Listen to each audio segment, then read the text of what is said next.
Averin. I'm Allie. And this is the podcast of Opening the Door to Mental Health. According to National Alliance of Mental Health, 73% of college students experience some type of mental health crisis during college. The mental health issues can affect one's ability to perform well in their sport. For many athletes, how they perform at practice or games affects the rest of their day, and injuries in their sports could affect their mental health in multiple ways. So today we're going to be talking about the mental health in athletes. So it's going to be in females, males, and a little bit in transgender. We're going to start off by talking about mental health in female athletes. So Bryn, how does the stress of balancing school, work, and athletics affect you and your mental health? It affects my mental health in a lot of ways, usually negatively, with the fact that I'm trying to balance schoolwork, both campus security and being in the military and having drill weekends on top of 3-hour practices in the morning and everything like that. So, Allie, how do you feel about balancing schoolwork and athletics? How does that affect you and your mental health as well? Well, for me, I get up for practices a lot earlier than I probably need to. So, getting up for practices as early as I do, with having practice start at 6:30 in the morning, and then going straight into classes, and not really having the time to, like, breathe in between, really, or, like, go to the cafe and, like, get breakfast. It's kind of hard for, like, me just because I'm going to class hungry after, like, a full practice, and then I'm tired, and I just want to go lay down, but I know I can't because I have to go to classes, so, like, that whole thing is just kind of really hard for me, personally. And then, like, getting all my schoolwork done on top of having to go over accounts for routines and make sure I have all the stuff I like together for game days, and then doing the games during the week now, it's kind of just really hard for me when like how the game or practice goes. So, like, if it's a kind of like a rough practice for me personally, it'll take a toll on, like, a little bit of my day after practice, just because I'll only have that on my mind. So, like, after a few classes, like, I'll get my mind off of it, so it won't be as bad, and then I can get out of whatever funk I was in. But then also, like, vice versa, like, for, like, good practices, then I'm gonna be thinking about that all day and be like, was so proud of myself today, and I'll just be thinking of the good side of practice. And then is it the same for you, or is it slightly different? For the most part, it's the same. I feel like when it's a good practice, it doesn't really affect my day in any way because things can still go wrong throughout the day with academics. But when it comes to, like, a bad practice, I'll stick on that for the whole day. Like, it won't give up no matter how good the rest of the day is. Which is understandable. Like, alright, and then so how do you feel that body dysmorphia can affect athletes on the mental side? I would say, like, when it comes to certain sports, say, like, gymnastics or wrestling or even cheerleading, I feel like a lot of people, including myself, we tend to compare ourselves, whether it's our strength or how, like, our body is and so on. Like, for instance, cheer, there's flyers that are usually the tiniest person on the team, and then there's bases that have, like, a lot of muscle.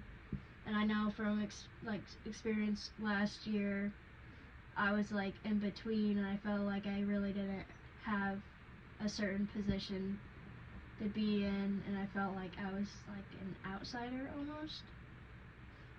How about you? Personally, like, like, with the cheer aspect, at least, like, yeah, like, because I'm a back spot, so, like, back spots, like, usually are, like, some of the tallest people, and they have like a lot of muscle, but like I feel like I just have a lot more muscle than a lot of the other back spots. So like when we're in uniform, I kind of get like, oh, like this uniform doesn't fit, even though it fits fine, but like I just don't like the way it like fits on me, so it like kind of freaks me out every once in a while. But yeah, like I kind of agree with like everything else that you said about like, especially wrestling, like since they're cutting back on, like they have to like diet so much for some weeks, and then they have to gain all the weight back to get to some, and they have to get to like certain weight classes, and that's just really hard on like their bodies in general. So, and if like their coaches are really on them, that's just a really hard to like wrestling, which is like usually like a male dominated sport. To our next section, which is the male athletes. And along with wrestling itself, male athletes are more vulnerable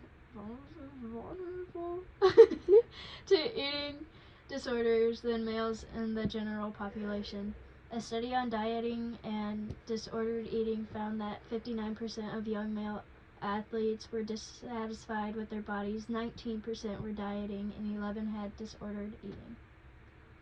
And along with that, males also have a major risk for psychological distress when it comes to injuries, as they are more likely to discuss their emotional well-being when related to the injury they are experiencing.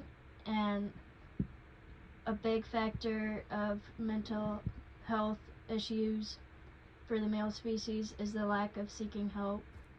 And then to help us understand the male's perspective of their sports and their stress and mental health, we did talk to some male athletes. One of them is being my brother, who is in 4 sports currently, and then another one is one of the football players on campus. He does football for his school, lacrosse for his school, and wrestling, and then he also is on a travel team for lacrosse. And so one of the questions I asked him was, what are some struggles that he has with each sport that he does? And his response was that he normally feels like he's not good enough for the coaches, and that they say that he's not good enough and that he needs to be better at everything. And he feels like he just gets in his head a lot more than he should, which is a lot to deal with when it comes to like doing 4 sports at a time for his school, which is not the easiest thing to do. What's up, bro? Not a whole lot. And there goes the light again. But so basically we have to do a podcast.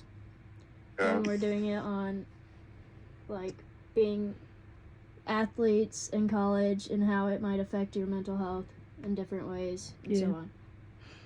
So basically we have to do it by gender, and so we're getting your perspective on it. Okay. So we're just gonna ask you a few questions and get your opinion on them and whatever. Okay. Sound I'll good? Alright, so as a male collegiate athlete, have you ever experienced mental health issues when competing in your sport? Like competing is in the middle of a game, or like just in? Either Yeah. or. Yeah, for sure, dude. All the time. And how do I want to say this? What caused it? Like injuries or just? No, it was mostly just like I wasn't where I thought I should be. Like I thought there was a couple times where I was like, okay, I should be starting right now, and I wasn't starting. So Okay.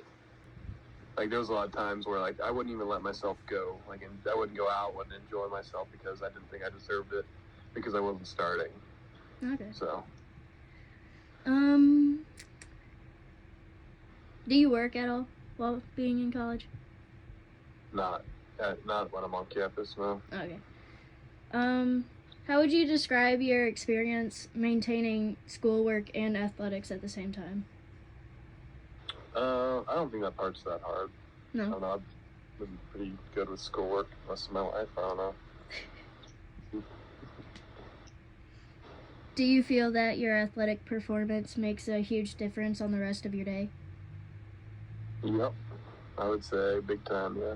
But, like, I literally would, like, everything felt like it was more important than it actually was. But I don't know if that's just because it was a concussion, like a symptom of concussion, or that it was actually, I don't think I was, like, I don't know. I definitely was upset that I couldn't go to the first bowl game in Tiffin history. Right. So I just, the whole time, that was, like, the last game last season. And all my friends were gone, all my roommates were gone. I was just in my apartment by myself. It kind of sucked.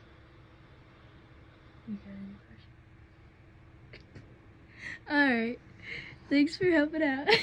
I'll be grumpy. I mean, not even grumpy. I'll just kind of shut myself in my room most of the time. Like, I'm like, oh, I had a bad day. I'm like sitting there waiting on the film to come out so I can watch myself.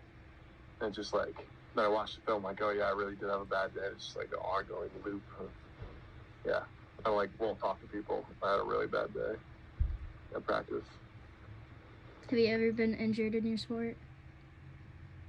Not in a long time. Oh yeah, actually, I'll say yeah. Never mind. I got concussion last year. That counts.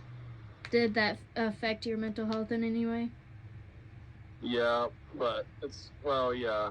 Okay, so I had a concussion, like, and one of the symptoms was like I was emotional, like, all the time. And then for the transgender side of everything, they also have to go through all of the discrimination that they have against them for them being transgender, and then on top of that, the stress of not knowing whether they really belong on the team that they're on because they started off as a gender that they don't identify with, and then now with the gender that they do identify with, it's just a struggle for them to, like, find where they belong on the team and whether or not that the team that they're on will be welcoming and, like, welcome them with open arms for who they really are. And that concludes this episode of Opening the door on mental health and athletes.